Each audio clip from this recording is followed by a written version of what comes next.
How do you launch an acting career? And how do you know when you're ready for an agent? We'll be talking about that in this exclusive members episode as we go deeper in our discussion with Selig Wenger of Treasure Coast Talent. We'll talk about the importance of set etiquette and building relationships, demo reels, the actor-agent relationship, and more. But first, can I ask you a favor? Would you please follow this podcast right now on your podcast player so you don't miss an episode? And if you think others would be interested in listening, please rate and review on Apple Podcasts or Spotify. That will really help us get off to a strong start with this new podcast. This is the Faith and Family Filmmakers Podcast, helping filmmakers who share a Christian worldview stay in touch, informed, and inspired. Quiet on set. Rolling. Your hosts, Geoffrey and Jaclyn Whitt. Welcome to the members-only portion of the Faith and Family Filmmaking Podcast. I'm Jaclyn, and Jeff is here with me. And today we have Selig Wenger of Treasure Coast Talent. And we're talking about what actors need to know in order to get into acting. So my first question right now is, for somebody who starts off as background acting, is that a way to launch an acting career? I think that's a fabulous question. And I believe that being a background actor is a wonderful way to get started. I call it a masterclass on set. It's important. You learn so many things. You learn terminology, you learn set etiquette, and you get to be in a room with very experienced actors and getting to watch them be masters at their own craft. So being a background actor is fabulous. Along with that, I also say getting hired to work crew on a set. Same thing. You're learning the behind the scenes about the industry, and you're also getting to see some of the greats do their work. And I think it's a fabulous way to start. And many of my actors on my roster got started that same way, either coming from doing stage work and then getting into film, or just with no acting experience, starting by doing background acting or working crew. So anytime that you can get yourself on set, to actually get to watch and just observe and learn is absolutely wonderful. Highly recommend it. And is that for the sake of just gaining the experience of being on set, or is it possible to actually end up getting a more involved acting position? Yeah, sometimes it is about building relationships when you're on set. But what you don't want to do is get a job as a background or a crew with the goal of like, I'm going to come there because I want to get cast in another project, a future project, because then you kind of come with a different attitude and tone, not as a team player for the job that you've been hired to do, but you're only thinking about your end game. And the people on the set can see that. And they need to have you all in for the job that you're hired to do. And then when you're not filming, when you're not working, when you're not on set, it's about building that relationship when you're done working with them. But it's important not to kind of cross those boundaries when you're on set. When the director is on break, getting their first break of the day, and you're running over to them saying, hey, can I get an acting job in the future? And can you put me in, Yeah. So it's always important to understand that set etiquette and those boundaries. But it does build relationships. If you come and every time you're on set, you're professional, you're a hard worker, you're a team player, you know your job and you stick to it, you are respecting the actors on set and not bothering them. If you learn all that stuff, then they will remember you and you will be invited back. And eventually you might be able to be offered a job, but not because you're chasing them down and being aggressive about it. Yes. Yeah, you're establishing a reputation. Yeah, and just building relationships without the goal of just getting something from them. You know what I mean? Because some people are always, what can I get from you? But no, when you're hired to be on set, you're there to give and you're there to add value, not see what value you can take from it. So it's important to understand those boundaries. That makes a lot of sense. Yeah, filmmaking is so much a collaborative effort. Absolutely. And when everybody is all in, then it can be something amazing.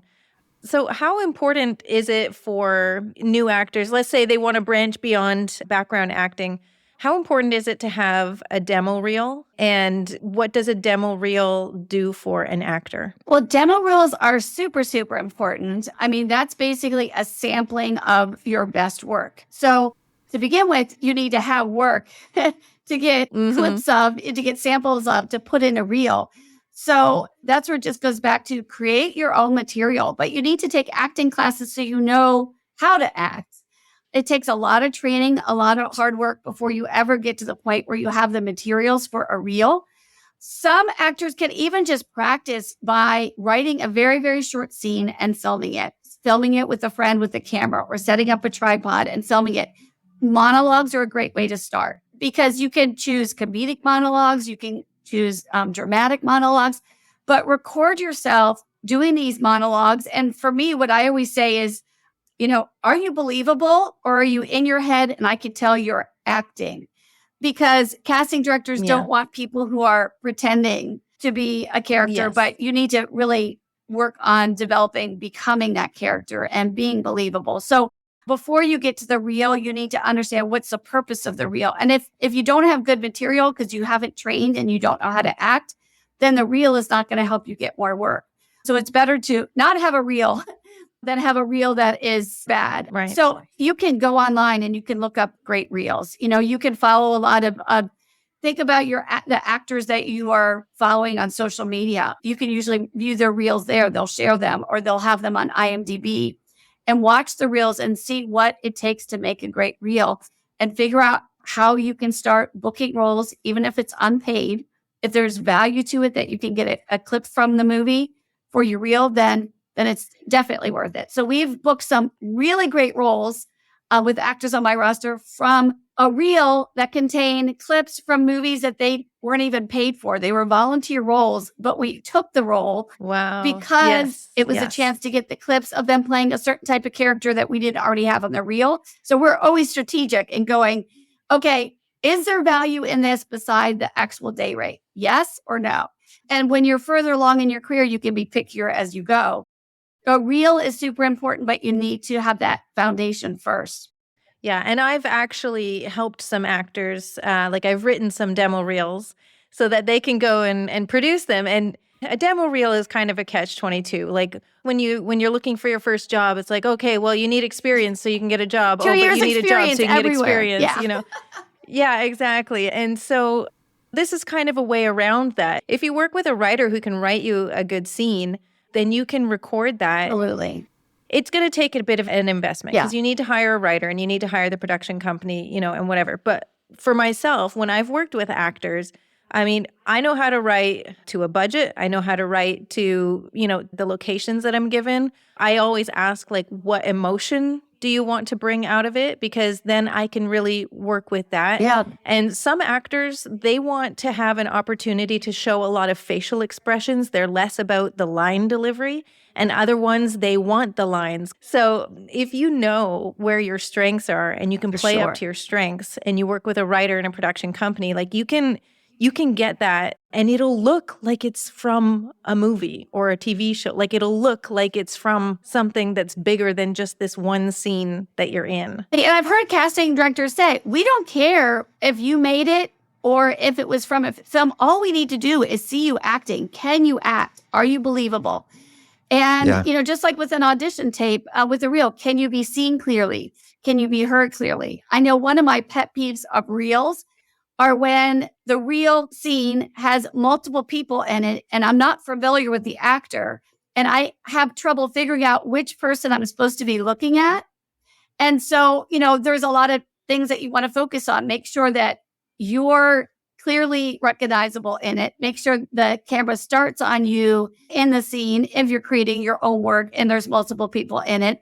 Make sure you can be heard clearly, seen clearly. But demo reels now, we have the technology to be able to create our own really, really great clips to put into a demo reel until we have footage from a feature film, or we can always swap things out along the way as we're building our reel. But there's no excuse for somebody to say, oh, I don't have a reel, so I can't be an actor. If you find the right people, and like you said, you have to pay money to hire the right people to do the work to help you create a reel, but you can do it. And if you're willing to do the work, it can happen for sure. I normally ask my actors for a reel, which is like a range reel, like a theatrical range reel, a commercial reel, but then individual clips or scenes that sometimes are longer versions of what's in the reel. If it's showcasing a specific type of character that they're playing, so that when I'm submitting them to a casting breakdown, I'll see the description of the character and I'll be like, okay, like here's an example. One of my actors has a great reel and has also clipped out her reel and has titled them the type of character she's playing. And in the one particular scene, she has it titled Overeager Office Assistant. So immediately your brain, you can just picture what this character is like. Yeah. So she has it labeled. So if I see any type of casting featuring a quirky type of person like that in that type of role, I select that clip separately, as well as send over her whole reel so they can see more of what she can do.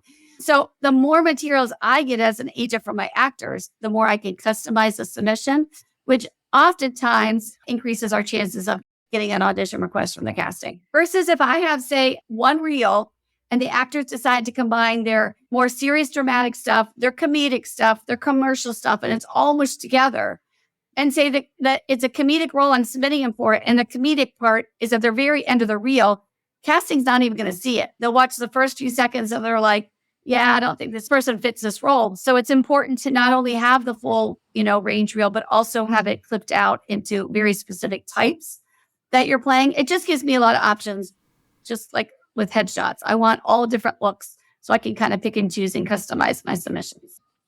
Jean, I'm guessing that there's a lot that still has to go into that relationship, and a lot is still needed on the actor side once they have an agent. And it's not just a matter of sitting back and expecting things to happen. Sometimes a newer actor thinks that the end goal is to get an agent. Like, I made it when I have an agent. We're going, oh no, you're just beginning, because we're going to make you work. Uh-huh. Now, every agent's different. There are some agents who have huge rosters. I mean, just massive rosters. And it's very much a database-driven relationship. With me, one of the reasons I choose to have my roster small is because it's a very personal relationship. Communication is super, super key to me. So I'm expecting my actors, I always say, I'm going to be working 100% on your career, but you also need to be working 100% on your career. Don't sign with me and then say, okay, now Jean's going to do all the work. I just have to sit back and wait for the auditions to roll in. But my actors, I encourage them to be self-submitting on a daily basis. They should be logging into their casting sites, looking for roles and self-submitting all the time while I'm also doing it. It's just maximizing opportunities, and then we work on them together. Some actors will start out going, oh, well, I'll have an agent and I'll work with them on the things they submit before, but then I'll be working like I'm unrepresented on the stuff I find myself. And I'm going, that's not going to really make your agent want to work hard for you if they see you're also kind of doing your side gigs by yourself. Oh, well, they didn't submit me. I could just book it by myself and not loop in my agent. It really is a partnership. It's a relationship. It's built on a lot of trust and hard work. So communicating with your agent, bringing them in on all the submissions, bookings together, letting them advise and guide you, and kind of, sharing in the wins together is super, super important. I'm always asking my actors, let me know any updates on your end. Reach out to me. Let me know if you've added new headshots to the casting site. If you added new reels, let me know if you've heard from a director or producer so I can follow up on your behalf. So if the actor never reaches out to me, never communicates with me, it's very easy for them to fall off my radar. And the actors who are really putting in the time and work on building that relationship and communicating are going to be on my radar on a more regular basis. So it's true that it makes a difference. Now, if they're reaching out to me saying, so can you tell me what you've been submitting me for? Like, what are you doing for me? Like all the time, if it's one-sided like that, then it also isn't helpful. Reach out to me, let me know, like, what classes have you taken recently? What film festivals have you attended? Who have you met with for coffee? It needs to be a kind of a two-sided relationship. Don't just always come asking the agent to tell you stuff. Make sure you're equally offering new information on your end as well. Hey everyone, this is Dan with the Christian Worldview Film Festival. The festival this year is March 11th through 15th at Sherwood Church in Albany, Georgia. We have over 35 sessions scheduled on topics like screenwriting, lighting, AI, and post-production, from speakers like Alex and Stephen Kendrick, Bruce Marciano, Jaclyn, Whitt, and many more. Go to cwvff.com for more information and for tickets. So tell me, once you have submitted them for casting to a casting director, and then you get a request for an audition, how does that proceed? And what is your continued involvement with the contract, perhaps, and those types of things? Great question. Yeah, once I get an audition request, it goes through me. I pass it on to the actor. They normally do the audition, comes back to me. I pass it back on to casting.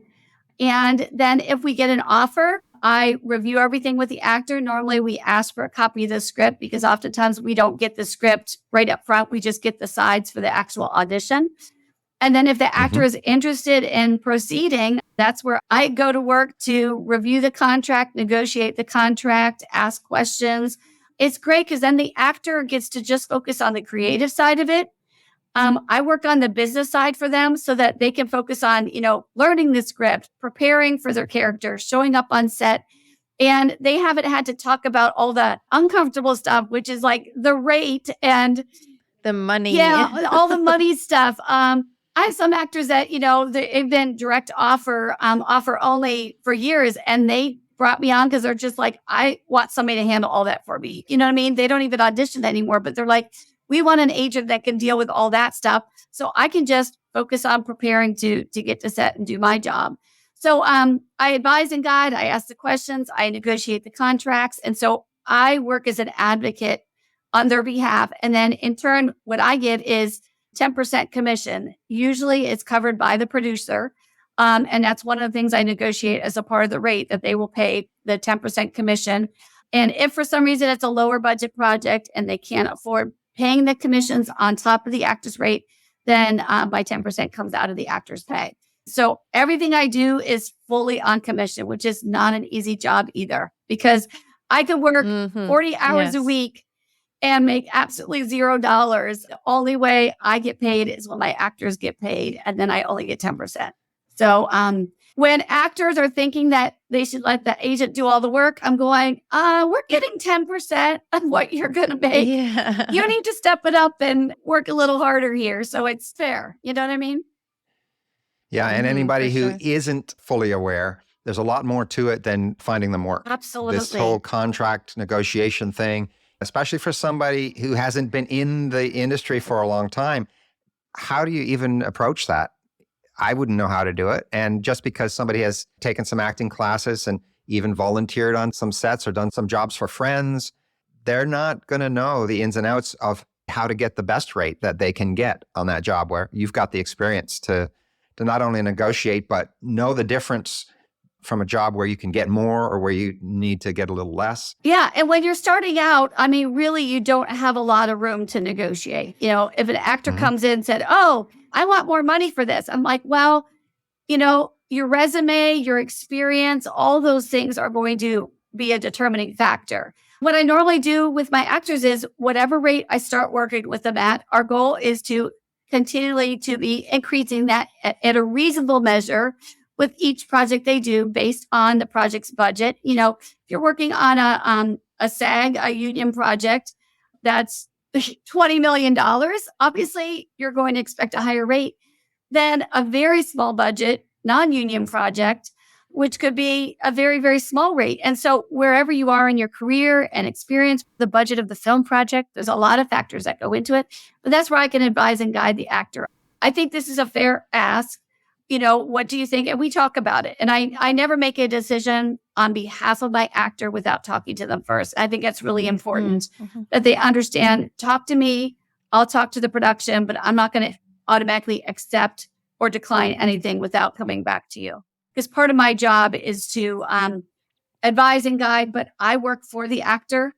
And I think it's important for people to understand that I'm not the boss. They're the boss, but I have a lot of knowledge that they might not have. So it's really a partnership for sure. Yeah, absolutely. And like for somebody who's, say, a new actor, and let's say they get commercial work, so they have like one day of work, but when they look at their contract, they might be excited with whatever they're being offered, for the payment of one day of work, but they may not look at what the contract means as far as how long their ad is going to run, how long they're restricted from doing other work within that same market. If they don't have the wherewithal to look at that, they might get themselves caught in a situation unknowingly simply because they lack the experience. Yeah. Yeah. The in perpetuity deals are one of the most challenging with commercials. Basically, the commercial can last forever and ever and ever and ever, and you got paid once and that's it. So it's very important to understand the terminology. And, a lot of it is just me answering questions of my actors and advising them and guiding them. Ultimately, they make the decision that they feel is best for them. But yeah, there's a lot of ins and outs, a lot of details that you learn along the way, the more you work in the industry, for sure. Jean, I want to thank you so much for being here today and for sharing all of this wisdom and the information. I really hope that our new actors are going to glean a lot from it and that they'll feel encouraged and have some direction. Before we finish this interview, I just want to ask if you have any final thoughts. Well, it has been a pleasure speaking with you both. I'm honored to be a guest on your show. And I would say the one thing that I've learned along the way is the importance of having balance. It's great to have a career that you want to pursue, and you do have to work so hard at it, but you need to also learn to balance it with the other areas of your life. Because there was a time when I started out, it was literally, I just ate and slept and everything was about my job. Mm-hmm. And it got to the point where I was just burning out. And it was not fair to my family as well, because they were losing me to my job all the time. So I would just say you can work hard, but you also have to give yourself boundaries and you have to find balance in your life. One of the biggest changes I've done personally in the last couple of years is taking the weekends off, not working 7 days a week like I used to do, and having your hours during the day. Obviously, there's always exceptions, but I really try and keep my work hours. And then when my work day is done, I'm all about family. I'm very, very present for my family. So I would just say, just as a reminder, to just keep your balance, make sure that you're not all consumed by your pursuits in your career, but also make sure that you're spending time focusing on your faith and your family and your friends and just enjoying life as well, because that balance is super important. Thank you. That's a very important thought. I know as a creative person, it's really easy to just get wrapped up in your creative art and, miss out on some of the other things that are in your life that you need to make sure that you don't drop the ball with. So yeah, that's really great advice. Thank you so much. You're welcome.